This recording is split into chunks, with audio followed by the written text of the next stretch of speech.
Tuhan, bentuklah hati ini jadi bejana untuk hormat-Mu, cemerlang bagai emas murni. Sama-sama naikkan Tuhan, ku serahkan hatiku. Amin Tuhan Yesus.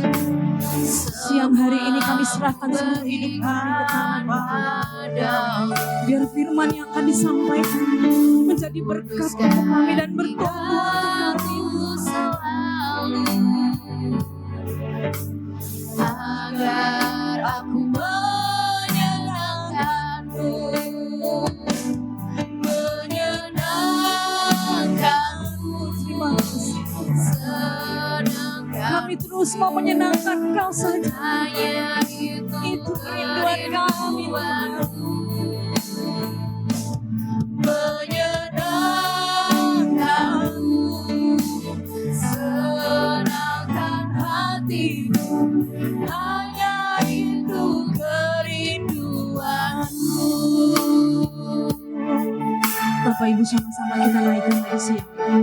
Kita naikkan lagi sebagai doa kita di siang hari ini untuk terus menyenangkan hati Tuhan. Tuhan, ku mau menyenangkan-Mu. Kedengar Tuhan, Kau dengar Tuhan. Kami berkata siang ini anak-anak Tuhan, kami hanya mau menyenangkan Kau saja. Jadi bejana untuk hormat-Mu, bagai emas murni. Bapak Ibu, saya undang sama-sama berdiri. Menyenangkan-Mu, senangkan-Mu, hanya itu kerinduanku. Menyenangkan-Mu, senangkan hatiku.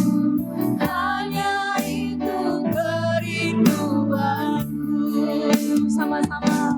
Menyenangkan-Mu, senangkan-Mu, hanya itu kerinduanku. Menyenangkan-Mu, senangkan hatiku. Hanya itu kerinduanku. Hanya itu kerinduanku. Hanya itu kerinduanku. Hanya itu kerinduanku.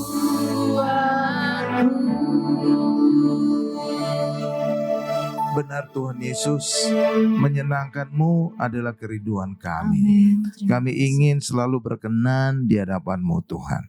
Terima kasih Tuhan Yesus, sebentar kami mau duduk diam, mendengarkan firman-Mu Tuhan. Urapi saya, urapi setiap kami yang hadir, sehingga firman ini bisa kami mengerti. Dan lewat kami bisa mengerti Tuhan, maka kami semakin mengenal Allah dan Tuhan Yesus.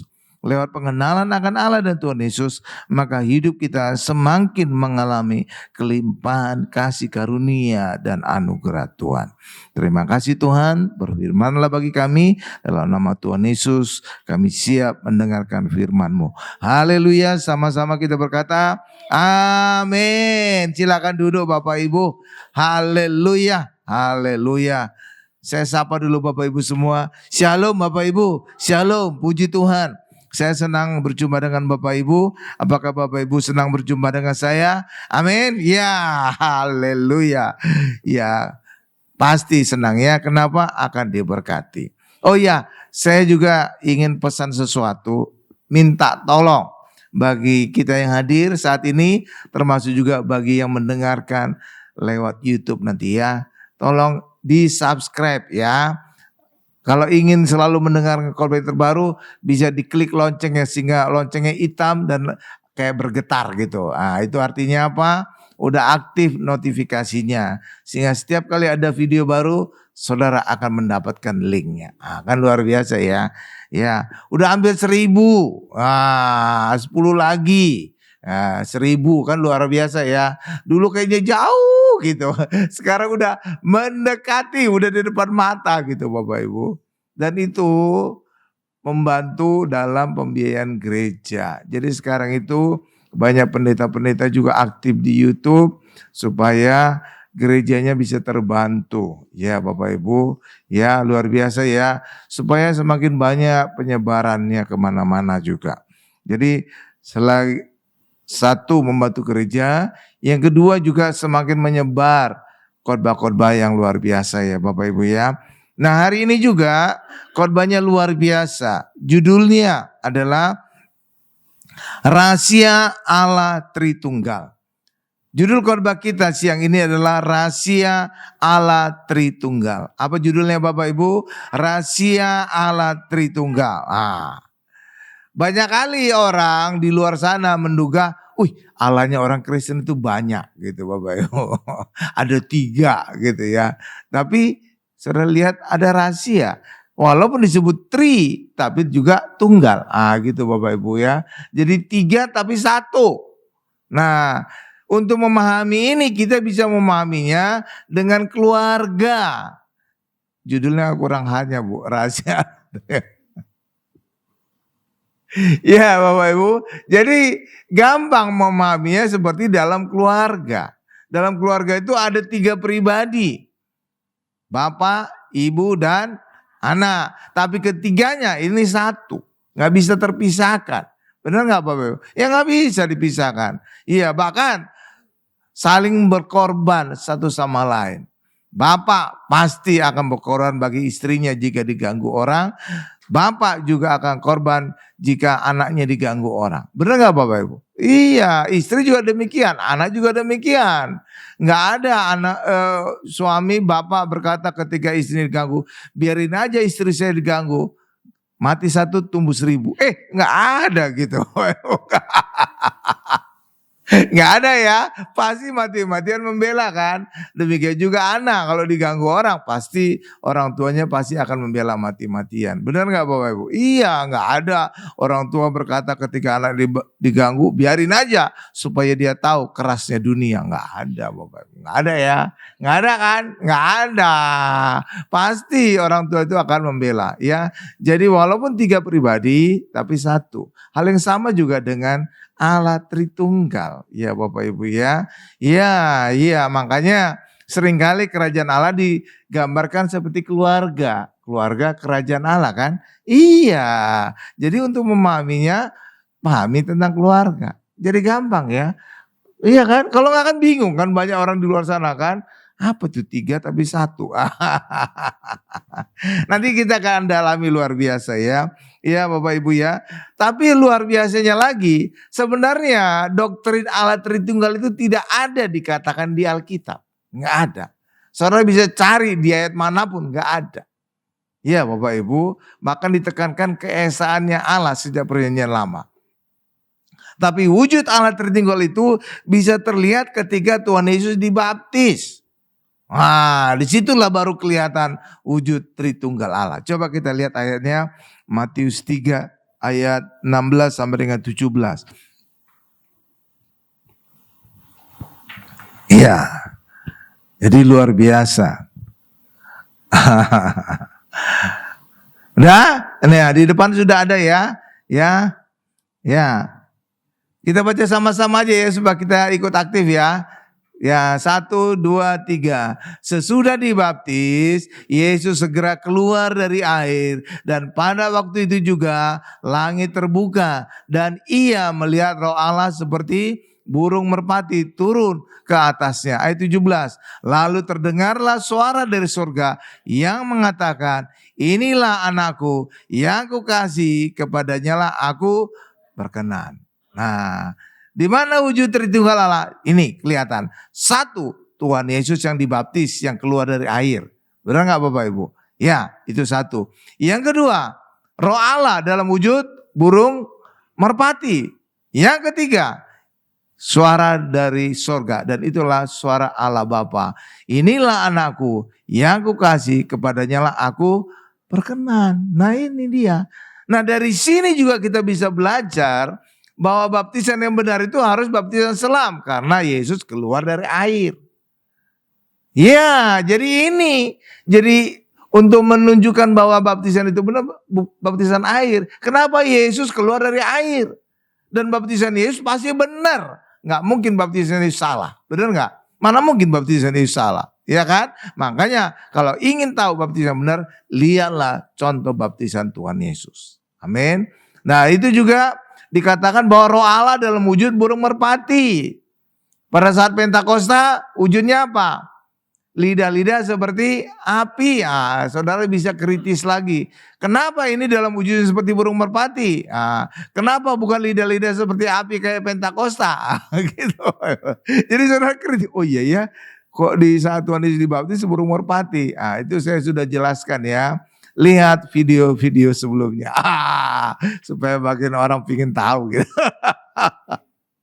Yang ketiga, terdengar suara dari sorga. Inilah anakku yang kukasih, kepadanya lah aku berkenan. Iya Bapak Ibu. Jadi sebelum Yesus pelayanan, Bapa berkata inilah anakku yang kukasih, kepadanya aku berkenan. Jadi Allah Bapa mengasihi Yesus sebelum Yesus berbuat apapun.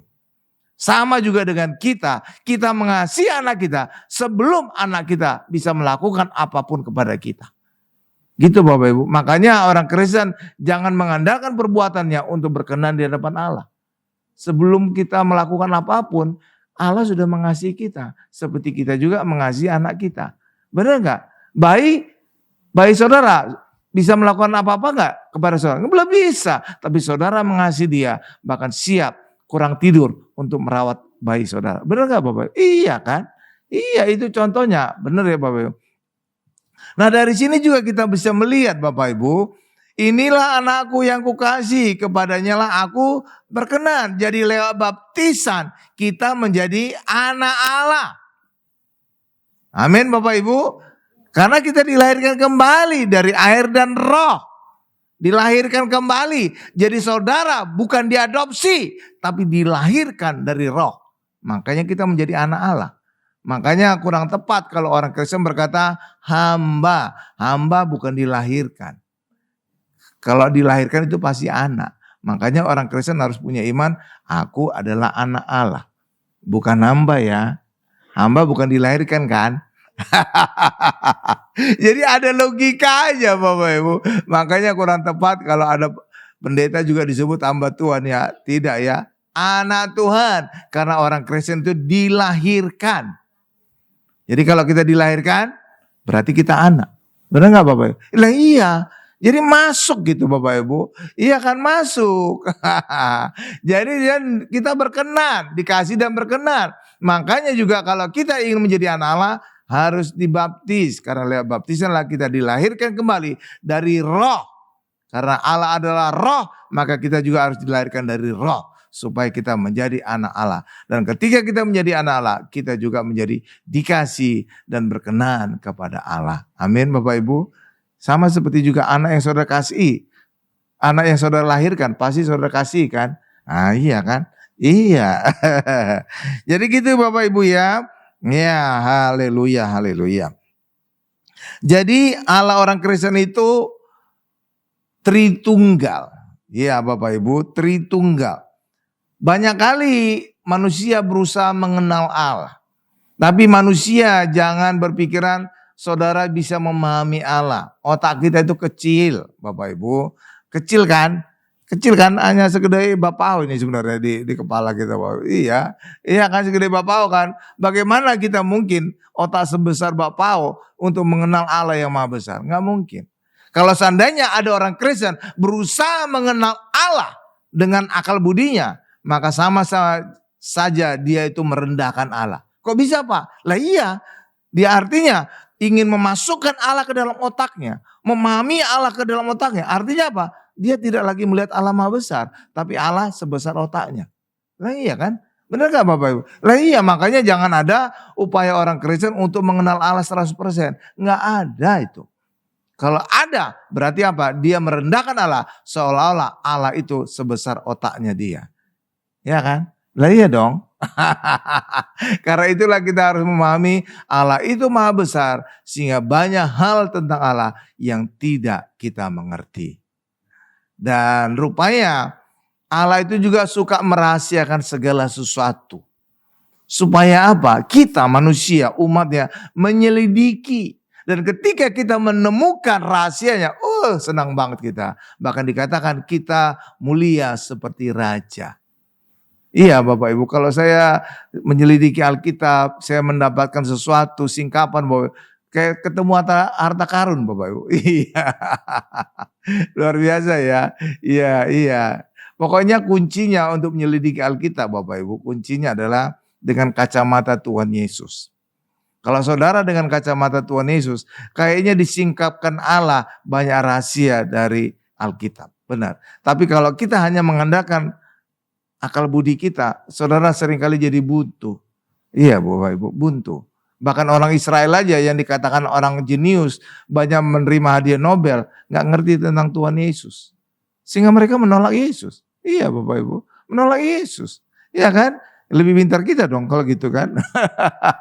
Ya kan? Makanya kuncinya itu adalah Tuhan Yesus. Ketika kita sadar, ngerti, tahu tentang Yesus, maka banyak hal tentang kerajaan surga akan disingkapkan. Iya kan? Iya, luar biasa. Dan itu dikatakan di dalam Amsal 25. Coba Amsal 25 ayat 2 di depan sudah ada. Saya bacakan ya, atau kita sama-sama. 1, 2, 3. Kemuliaan Allah ialah merahasiakan sesuatu. Tetapi kemuliaan raja-raja ialah menyelidiki sesuatu. Jadi Allah suka merahasiakan. Karena itu kemuliaan bagi dia. Jadi Allah itu kayaknya misteri gitu ya. Dan kalau kita berusaha menyelidikinya, maka kita kayak ada kemuliaan raja-raja. Iya, kita seneng banget gitu Bapak. Iya kan? Luar biasa kan? Makanya juga kalau saudara perhatikan juga pengajaran Tuhan Yesus, banyak perumpamaan. Benar gak Bapak? Iya, banyak perumpamaan. Dan lewat perumpamaan itulah pengajaran Yesus itu kayak dirahasiakan gitu Bapak Ibu. Iya kan? Saudara pernah bertanya ya, kok gak terus terang aja Tuhan Yesus? Gitu loh Bapak Ibu. Iya kan? Kok pakai perumpamaan segala? Iya enggak? Saya pernah bertanya-tanya ada demikian. Iya kan? Kok gak dijelaskan aja semuanya supaya orang ngerti? Iya enggak? Nah iya. Kenapa? Kemuliaan Allah untuk merahasiakan sesuatu. Tapi kemuliaan bagi kita, kemuliaan raja-raja ketika kita menyelidiki sesuatu. Luar biasa ya. Makanya saudara jangan berharap bisa paham segala sesuatu tentang Allah. Karena apa? Kemuliaan bagi Allah menyembunyikannya, merahasiakannya. Amin Bapak Ibu. Iya. Jadi Allah itu enggak gampangan. Dia juga merahasiakan gitu Bapak Ibu. Karena juga Allah tahu ketika kita menyelidiki firman Tuhan, kita menemukan singkapannya, kita merasa ada kemuliaan raja. Oke Bapak Ibu. Iya, luar biasa ya. Makanya saudara juga harus menyelidiki firman Tuhan. Minta pertolongan Roh Kudus. Ya, kenapa harus minta pertolongan Roh Kudus? Karena Roh Kudus yang mengilhami penulisan Alkitab. Ya kan? Ya minta pertolongan Roh Kudus dong. Orang dia mengilhami, maka saudara juga akan diilhami apa rahasia di baliknya. Kan? Gitu Bapak Ibu ya. Makanya dan Roh Kudus akan mengilhami kita kalau kita pakai kacamata Tuhan Yesus. Gitu Bapak Ibu. Makanya seringkali saat khotbah-khotbah saya juga banyak singkapan. Bukannya karena saya pintar, enggak Bapak Ibu. Enggak. Banyak yang lebih pintar dari saya. Tapi kenapa? Karena saya berfokus kepada Tuhan Yesus. Maka Roh Kudus menyingkapkan banyak hal kepada saya. Benar kan Bapak Ibu? Iya, kadang-kadang kontroversial gitu Bapak Ibu. Nanti minggu ini belum. Minggu satunya lagi, iya Bapak Ibu, saya singkapkan tentang Mesias palsu dan nabi palsu. Tunggu tanggal mainnya ya. Bukan tunggu. Tunggu minggu berikutnya ya. Tentang Mesias palsu dan nabi palsu. Iya. Dan bisa beda dengan banyak pengajaran selama ini. Iya, saudara nanti akan dengarkan banyak beda ya. Iya, beda. Iya. kontroversial. Tapi walaupun kontroversial, saudara bisa percaya itu kebenaran karena semuanya didukung oleh ayat. Bukan ngarang-ngarang. Dan itu juga saudara bisa membuka pikiran. Oh ini tuh maksudnya selama ini gitu loh Bapak Ibu. Jadi saudara juga jangan terpaku kepada pengajaran-pengajaran yang dulu-dulu yang saudara sudah terima ya. Karena apa? Kita harus pikiran kita terbuka. Kenapa pikiran kita terbuka? Karena kita disebut juga murid-murid Tuhan. Kalau murid kan harus terbuka kan? Ya nggak Bapak Ibu? Iya harus terbuka dong. Kalau nggak terbuka, saudara nggak akan maju-maju, nggak akan naik kelas. Iya, ketika saudara naik dari kelas 1 ke kelas 2, kelas 3, kelas 4, terus, sampai SMP, sampai SMA. Itu semua banyak hal-hal baru. Banyak hal baru. Kalau saudara langsung menutup diri, saya tidak mau pengajaran integral, diferensial. Saudara nggak ngerti nanti rumus-rumus diferensial integral. Saya hanya mau tambah kurang. Saudara nanti nggak bisa kali dan bagi. Kan gawat kan? Lah iya dong. Makanya kita harus terbuka pikirannya, menerima pengajaran baru. Asal kuncinya. Asal ada dukungan ayat. Bukan ngarang pendeta. Ya Bapak Ibu ya. Jadi bukan asal kontroversial, bukan asal beda, tapi harus dasarnya ayat. Kalau dasarnya ayat, saudara bisa menerima dengan mantap. Itu udah dasarnya ayat. Benar gak Bapak Ibu? Iya, luar biasa ya.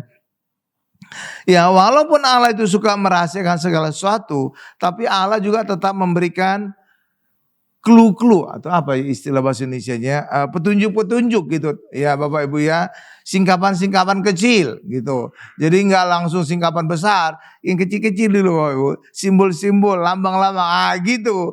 Kalau saudara paham, peka, saudara bisa tahu, oh maksudnya ini tuh simbol ini, gitu Bapak Ibu. Contoh. Ya, simbol-simbol dari Tuhan. Bangsa Israel berjalan di padang gurun berapa lama? 40 tahun. Ya kan Bapak Ibu? Ya, 40 tahun kan?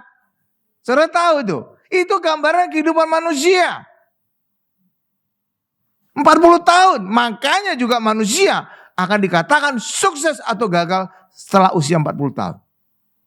Benar Bapak Ibu? Setelah usia 40 tahun kan? Benar gak? Biasanya kuliah kan sampai usia 23 kan kira-kira lah. Rata-rata kalau lulusnya 4 tahun gitu atau 3,5 tahun kan. Jangan sampai 7 tahun gitu. Wah itu kelamaan. Misalkan lulusnya usia 4 tahun kuliah. Itu rata-rata ya lulus SMA itu umumnya 19. Kalau masuknya SD umur 7 tahun. SD kan 6 tahun. SMP 3 tahun. SMA 3 tahun. Totalnya berapa? 12 ya, 6 tambah 3 tambah 3 kan 12 kan. Jadi tambahkan aja 7 tahun masuk SD tambah 12. Jadi berapa? 19. Jadi umumnya orang lulus SMA umur 19. Gampang kan ngitungnya kan. Nah tambahkan lagi kuliah 4 tahun misalkan. Jadi berapa? 23. Jadi kira-kira lulus usia 23 tahun. Rata-rata, jangan ada aja perkecualian ya Bapak Ibu ya. Ya ada yang kecepatan, ada yang kelambatan, biasa lah gitu ya. Umumnya usia 23 tahun ya. Kerja misalkan 5 tahun. Kira-kira karirnya udah manajer, misalkan, ya kan? Atau ya 7 tahun lah, umur 30 gitu ya Bapak Ibu ya. Dan segala macam pengalaman-pengalaman lain. Iya, umumnya rata-rata usia 40 tahun, udah posisi mapan. Makanya dikatakan hidup dimulai usia 40 tahun.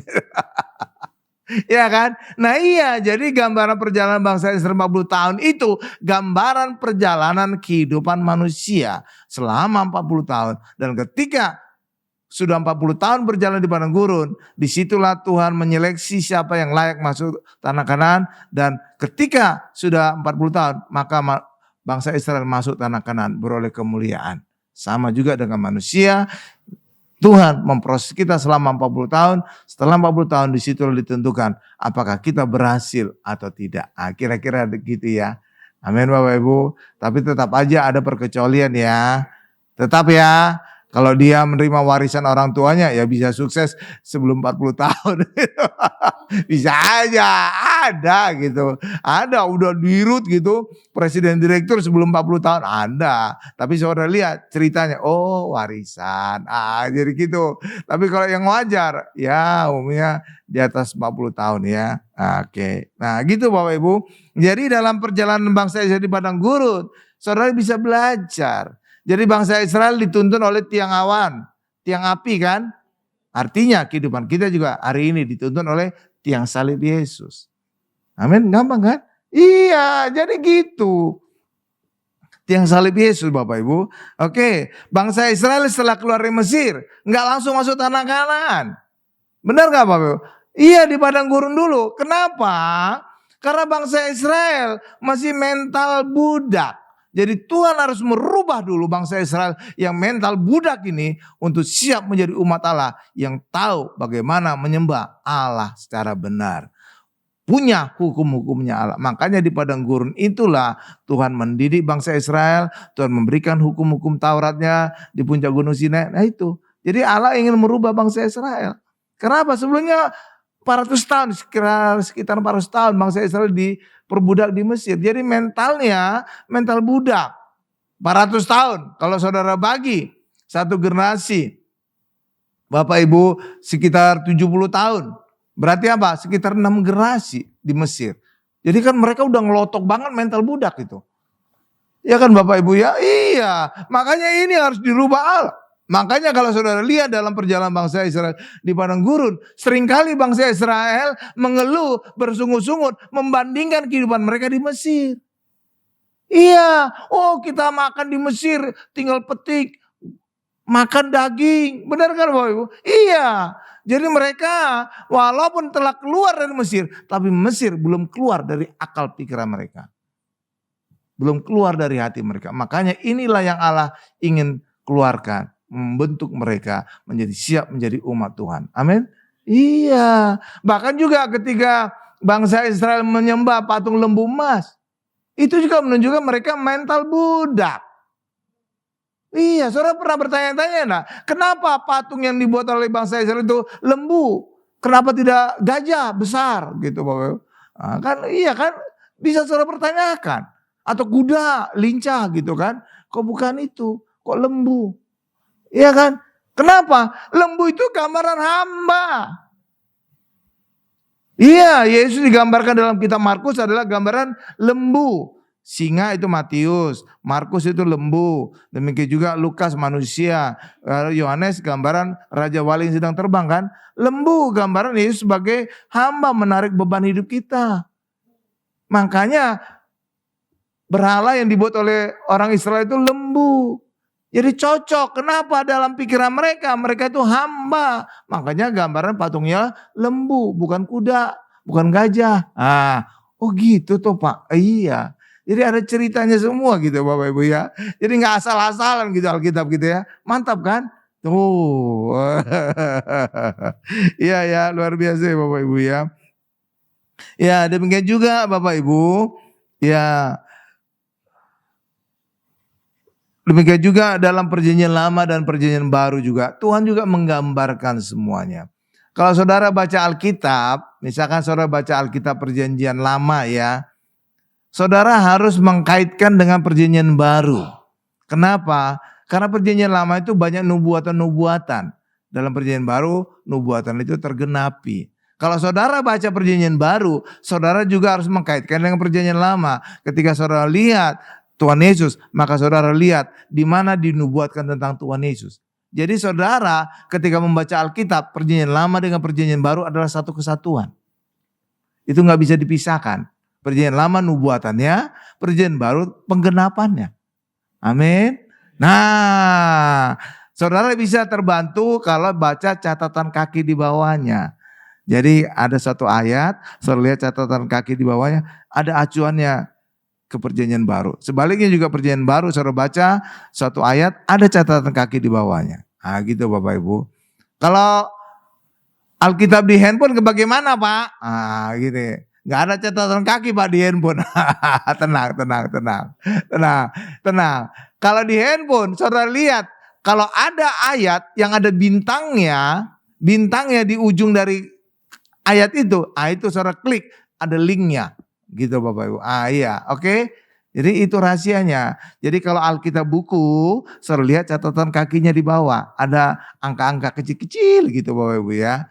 Kalau Alkitab di handphone, saudara lihat ada bintang di akhir dari suatu ayat. Saudara klik itu, saudara akan lihat linknya. Oke Bapak Ibu ya. Oke, oh gitu tuh Pak. Iya. Jadi saudara baca Alkitab itu bisa menyatukan antara perjanjian lama dengan perjanjian baru. Jadi saudara bisa dapat gambaran lebih luas, lihat rahasianya. Oke, paham ya Bapak Ibu? Iya, Alkitab kita bagus ya Bapak Ibu ya. Lah itu sudah menerjemahkannya secara bagus. Oke, nggak tahu kalau Alkitab juga ya, itu udah bagus juga ya. Ada linknya juga ya. Jadi saudara bisa membaca Alkitab itu satu kesatuan, perjanjian lama dengan perjanjian baru. Oke? Bahkan juga dalam perjanjian lama juga ada nubuat-nubuat ya. Seperti nubuat ketika Adam dan Hawa jatuh dosa. Ya, jadi ya Bapak Ibu ya, bahwa Adam dan Hawa dibuatkan jubah. Jadi kalau ada pertanyaan, siapa manusia yang dibuatkan Allah jubah? Katakan Adam dan Hawa. Mereka lah yang pakai jubah binatang pertama kali. Bukan di Prancis ya, bukan ya. Walaupun desainnya banyak dari Prancis, tapi kalau dikatakan di Alkitab itu adalah Adam dan Hawa sudah pakai jubah kulit binatang. Kan keren kan? Iya kan? Iya kan? Iya. Jadi gitu. Jadi udah dipakaikan jubah dan itu menjadi gambaran apa? Bahwa hidup manusia juga dosa kita dipakaikan jubah kebenaran Tuhan Yesus. Jubah itu dari kulit domba, gambaran Yesus anak dombala harus mati agar menjadi jubah kebenaran bagi hidup orang Kristen. Gitu kira-kira gambarannya. Amin. Demikian juga pada saat Allah menubuatkan permusuhan antara Hawa dengan keturunan ular. Keturunanmu Hawa akan meremukkan kepalanya dan keturunan ular akan meremukkan tumitnya. Itu juga pengenapan di dalam Yesus pada saat Tuhan Yesus disalibkan. Jadi Tuhan Yesus itu disebut anggap keturunan perempuan. Kenapa? Karena tidak ada peran Yusuf dalam kelahiran Yesus. Jadi hanya Maria saja mengandung dari Roh Kudus. Amin Bapak Ibu. Dan di situ juga menunjukkan Tuhan Yesus itu mengangkat harkat wanita. Iya Bapak Ibu. Ya kan wanita kan? Iya. Makanya disebut keturunan perempuan. Umumnya kalau ada bapaknya keturunan nama bapaknya kan. Makanya anak seringkali membawa nama dari bapak. Bukan nama dari ibu umumnya. Kecuali mungkin di Padang ya. Itu nama ibu yang dibawa ya Bapak Ibu. Tapi umumnya di seluruh dunia nama bapak yang dibawa kan anak kan. Ya kan? Nah iya. Tapi Tuhan membuat Yesus disebut keturunan perempuan. Luar biasa kan? Bahkan siapa pertama kali menyaksikan kebangkitan Tuhan Yesus? Maria Magdalena, perempuan juga kan? Cuma, ada cumanya. Cuma kesaksian Maria Magdalena tidak dianggap murid-muridnya. Kenapa? Karena pada masa itu kesaksian wanita tidak dianggap.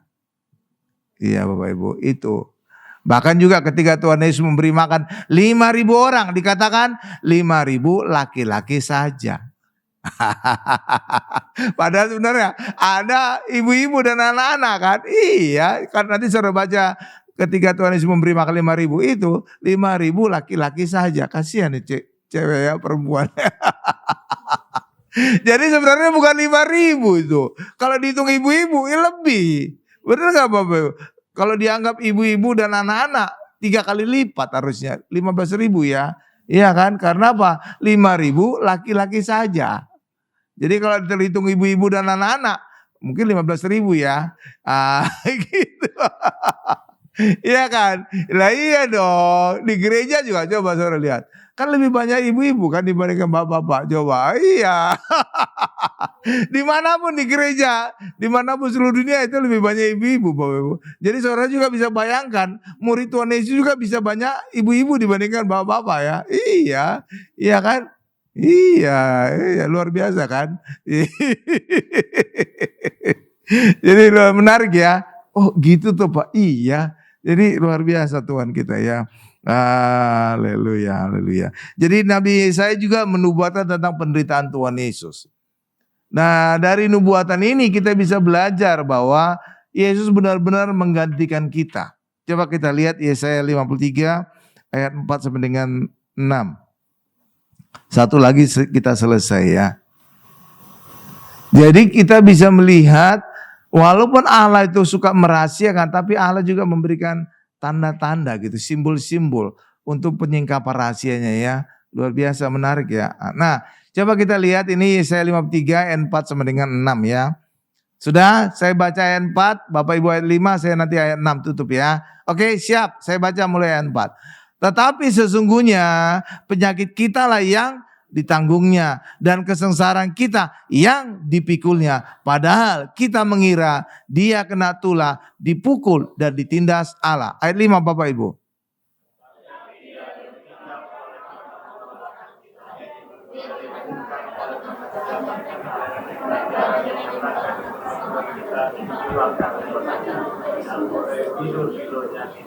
Ayat 6.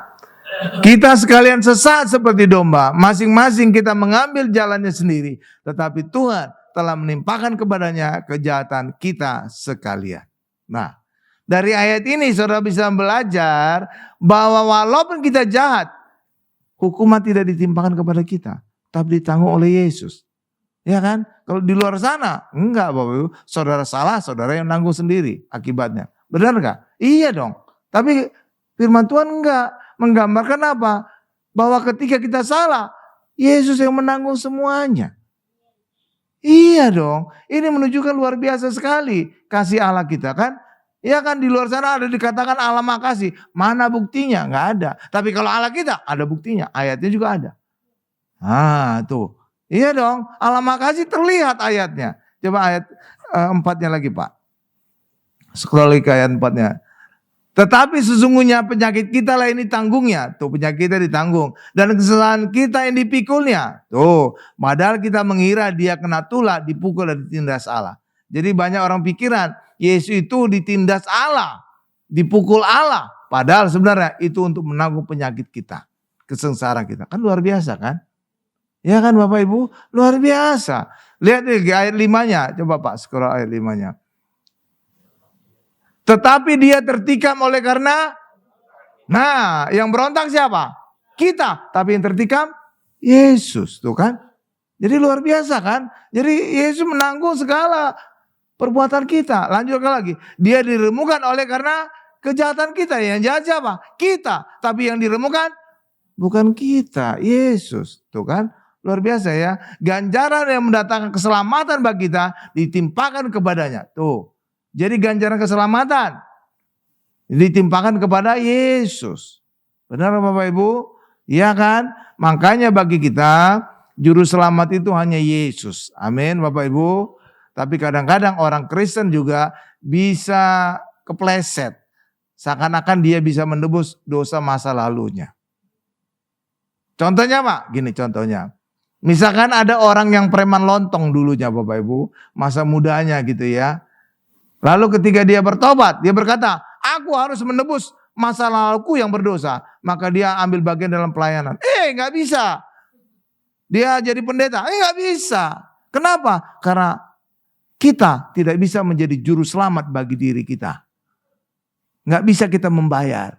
Amin. Apapun dosa masa lalu kita, datang saja kepada Yesus. Maka Yesus yang membasuh segala dosa kita. Bukan kita sendiri yang membayar. Amin.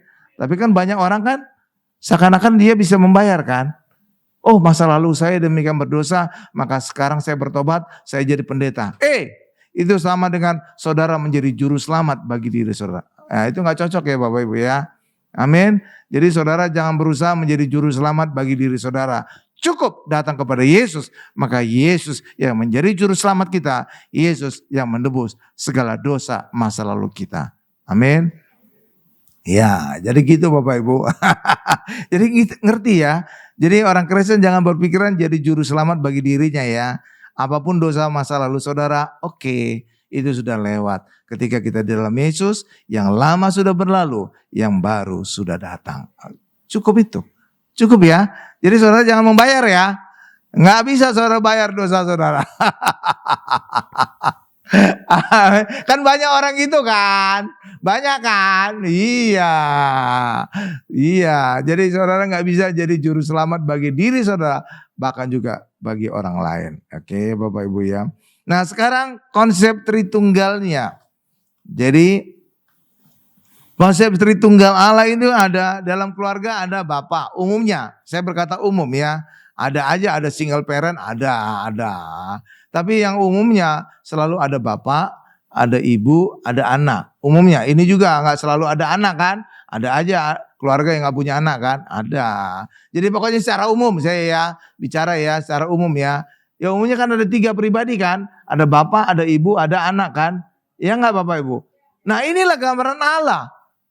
Bapak itulah gambaran Allah Bapak. Ibu itulah gambaran Roh Kudus, penolong. Roh Kudus seringkali disebut penolong, penghibur. Ya ibu kan penolong atau penghibur dalam keluarga kan? Iya kan? Iya. Dan ketiga anak, itulah Allah anak, itulah Tuhan Yesus. Jadi dalam keluarga ada 3 ini. Walaupun ada 3, tapi mereka satu kesatuan. Amin Bapak Ibu? Iya. Jadi kalau dalam acara adat, umumnya seperti acara adat Batak gitu ya Bapak Ibu ya. Kalau seandainya bapaknya berhalangan hadir, bisa digantikan oleh istrinya. Bisa. Dianggap keluarga itu sudah diwakili. Atau anaknya yang mewakili, sudah dianggap mewakili. Tapi kalau diwakili oleh sopirnya, nggak dianggap itu. Nggak dianggap itu Bapak Ibu. Ini bukan diwakili keluarga. Bukan mewakili keluarga itu ya. Kalau sopir, nggak. Atau asisten pribadi, nggak. Harus benar-benar keluarganya datang, itu dianggap sudah diwakili keluarga itu. Benar nggak Bapak Ibu? Iya. Karena apa? Bapak, ibu, dan anak satu kesatuan. Nggak terpisahkan.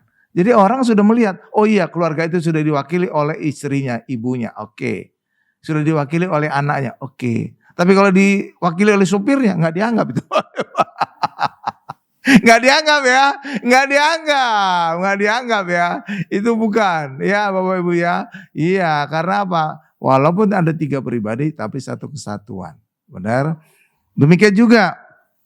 Ini ada ayat, ini ayat terakhir yang seringkali keliru dipikir orang ya. Banyak WL juga berpikirin 2-3 orang berkumpul. Kita 2-3 orang berkumpul. Kita sepakat. Tuhan hadir. Bukan, ini bukan ngomong tentang jemaat. 2-3 orang berkumpul sepakat. Jemaat kira-kira bisa sepakat enggak Bapak? Bisa enggak. Kenapa? Kenal aja enggak. Kalau kita sekarang ini agak sedikit, mungkin saling kenal ya. Tapi coba kalau gereja sudah ribuan orang, 5.000, nggak ada kenal itu Bapak Ibu. Saudara duduk di sebelah kiri kanannya nggak akan kenal. Kalau ribuan orang, iya. Kalau gereja besar, kalau saudara ibadah, pernah nggak saudara ibadah di gereja besar yang ribuan orang? Saudara kenal nggak di kiri kanan? Enggak kan? Enggak. Jadi kenal aja enggak, bagaimana mungkin sepakat? Nah itu lah iya dong. Logikanya kan nggak masuk, benar nggak Bapak? Lah kenal aja enggak, bagaimana mungkin sepakat? Iya nggak? Coba iseng nggak? Pinjam duit dong 100.000. Siapa kamu? Benar nggak? Benar nggak? Ya kenal aja enggak mau pinjam duit, benar nggak? Iya kan nggak masuk akal kan? Lah iya, jadi kalau di gereja kecil oke, itu bisa kita saling kenal, mungkin juga bisa sepakat oke. Tapi kalau gereja sudah ribuan orang, saudara tidak akan kenal siapa yang di kiri kanan saudara, depan belakang saudara. Enggak. Percaya deh saya. Ya kan? Lah iya, makanya kenal aja enggak, bagaimana mungkin sepakat. Jadi 2-3 orang berkumpul sepakat dalam namaku, itu bicara tentang keluarga.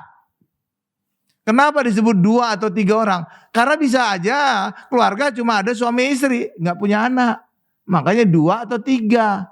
Kalau ada anaknya berarti 3. Gitu Bapak Ibu. Jadi gak semua keluarga kan punya anak kan. Nah iya. Makanya disebut 2 atau 3 orang. Paham Bapak Ibu? Iya itu. 2-3 orang sepakat. Kenapa? Karena aja dalam keluarga yang bisa sepakat mati.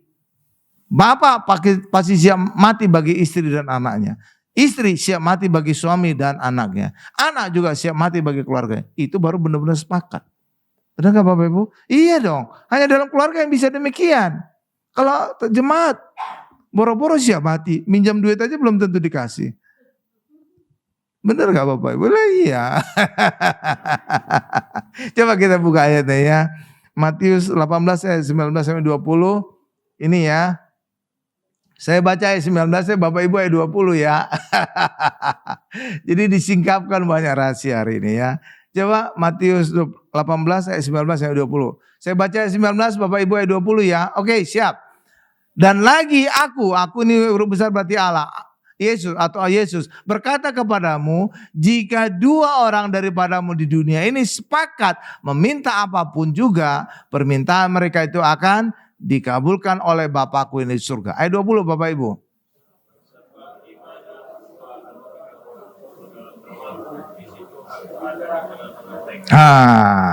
Gitu ya. 2 atau 3 orang. Nah itu ngomong Bapak Ibu, kalau ada anak 3 jadinya. Paham Bapak Ibu? Iya. Tapi kan seringkali WL nyebut itu jemaat ya. Enggak lah. Kenapa jemaat belum tentu sepakat? Kenal aja enggak. Paham ya? Iya ya. Oke. Makanya dalam keluarga juga kita harus sepakat ya.